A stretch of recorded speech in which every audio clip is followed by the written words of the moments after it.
నమో భగవతే వాసుదేవాయ. మాఘ మహాపురాణం 7వ అధ్యాయం.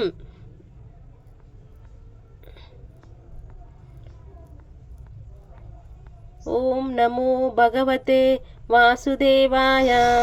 ఓం నమో భగవతే వాసుదేవాయ. ఓం నమో భగవతే వాసుదేవాయ. ఓం నమో భగవతే వాసుదేవాయ. ఓం నమో భగవతే వాసుదేవాయ.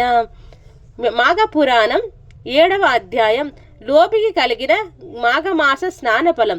వశిష్ఠ మహర్షి పార్వతీతో పరమేశ్వరుడు చెప్పిన పిసినారి వృత్తాంతమును దిలీపుడు ఇట్లు తెలియజేసెను. పార్వతి చాలా కాలం కిందట దక్షిణ దేశ ప్రాంతమందు అనంతవాడను నామము గల పెద్ద నగరము ఉండేడును. అందు బంగారు శెట్టి అను వైశ్యుడొకడు ఉండేడు. అతని భార్య పేరు తాయారమ్మ. బంగారు శెట్టి పిసినారి గొట్టు. తనకున్న పిత్రార్జిత సంపదనే లెక్కకు మిక్కుటముగా ఉన్నది. కానీ అతడు ఇంకనూ ధనాశ కలవాడై తన వద్దనున్న ధనమును వడ్డీలకిచ్చి మరింత సంపన్నుడాయను. కానీ ఒక్కనాడైనను శ్రీహరిని దానించుట కాని దాన ధర్మాలు చేయుట గాని ఎరుగడు. అంతేకాక బీద ప్రజలకు వారి ఆస్తులపై వడ్డీలకు రుణాలిచ్చి అనుకున్న గడువును రుణం తీర్చినందున తప్పుడు సాక్ష్యాలతో వ్యాజ్యములను వేసి వారి ఆస్తులు సైతము స్వాధీనపరుచుకునేవాడు. ఒకనాడు బంగారు శెట్టి గ్రామాంతరమును వెళ్ళెను. ఆ రోజు సాయంత్రం ఒక ముదుసలి బ్రాహ్మణుడు బంగారు శెట్టి భార్యను చూసి, తల్లి, నేను ముసలివాడను. నా గ్రామం చేరువాలయనున్నా ఇంకనూ 10 ఆమడలు వెళ్ళవలసి ఉన్నది. ఇప్పుడు చీకటి కాబోతున్నది.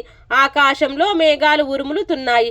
చలికాలికి వణికిపోతున్నాను. మీ ఇంటి వద్ద రాత్రి గడపనిమ్ము. నీకెంతైనా పుణ్యం ఉంటుంది. నేను సద్బ్రాహ్మణుడను, సదాచారవతుడును. ప్రాతకాలమున మాఘ స్నానం చేసి వెళ్ళిపోయదు అని బ్రతిమలాడను. తాయారమ్మ జాలిపడను. వెంటనే తన అరుగు మీద మూల శుభ్రం చేసి అందొక తుంగ చాప వేసి కప్పుకొనుటకు వస్త్రం ఇచ్చి పండుకొనుటకు పలికెను.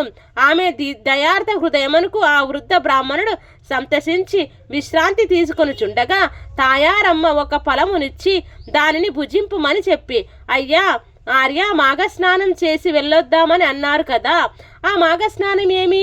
సెలవిండు, వినుటకు కుతూహలముగా ఉన్నది అని అడగగా ఆ వృద్ధ బ్రాహ్మణుడు దుప్పటి కప్పుకొని, అమ్మా, మాఘమాసం గురించి చెప్పుట నా శక్యం కాదు. ఈ మాఘమాసంలో నది యందు గాని తటాకమందు గాని లేక నూతి యందు గాని సూర్యోదయమైన తర్వాత చన్నీళ్ల స్నానము చేసి విష్ణు మందిరానికి వెళ్ళి తులసీ దళములతోనూ పూలతోనూ పూజ చేసి స్వామివారి ప్రసాదమును స్వీకరించవలను. తర్వాత మాఘపురాణం పఠించవలను. ఇట్లు ప్రతిదినము విడవకుండా 1 రోజులు చేసి ఆఖరున బ్రాహ్మణ సమారాధన దాన ధర్మాములు చేయవలను. ఇట్లు చేసిన ఎడల మానవునికి రౌరవాది నరక విశేషములలో పడవేయు అశేష మహాపాపములు వెంటనే నశించిపోవును.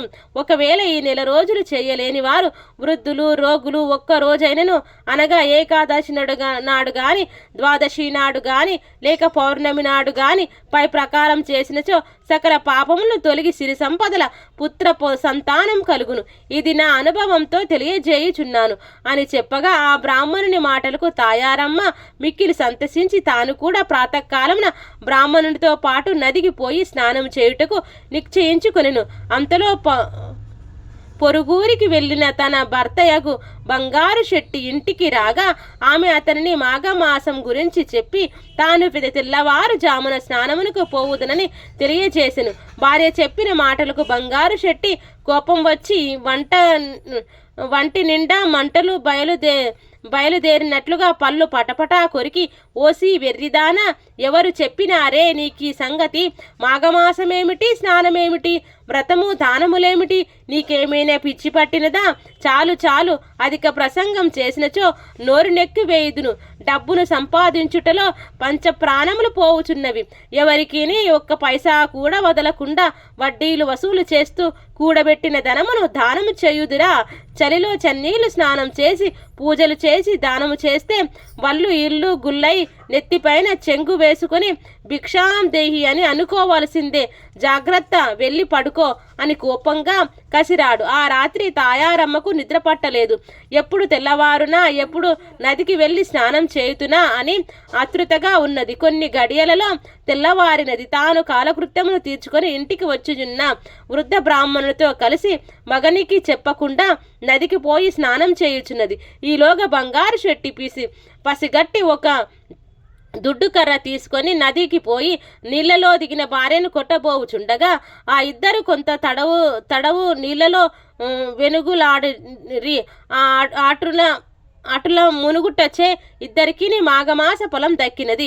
మొత్తం మీద బంగారు శెట్టి భార్యను కొట్టి ఇంటికి తీసుకువచ్చినాడు. కొన్ని సంవత్సరముల తర్వాత ఒకనాడు ఇద్దరూను ఒక వ్యాధి సోకినది. మరికొన్ని రోజులకు ఇద్దరూ చనిపోవుటచే బంగారు శెట్టిని తీసుకుపోవుటకు యమభటులు వచ్చి కాలపాశం వేసి తీసుకొని పోవుచుండిరి. తాయారమ్మను తీసుకొని పోవుటకు విష్ణుదూతలు వచ్చి ఆమెను రథంపై ఎక్కించుకొని తీసుకొని పోవుచుండిరి. అప్పుడు తాయారమ్మ యమభటులతో ఇట్లు పలికెను, ఓ యమభటులారా, ఏమిటి అన్యాయము? నన్ను వైకుంఠమునకు తీసుకొని పోవటం ఏమిటి?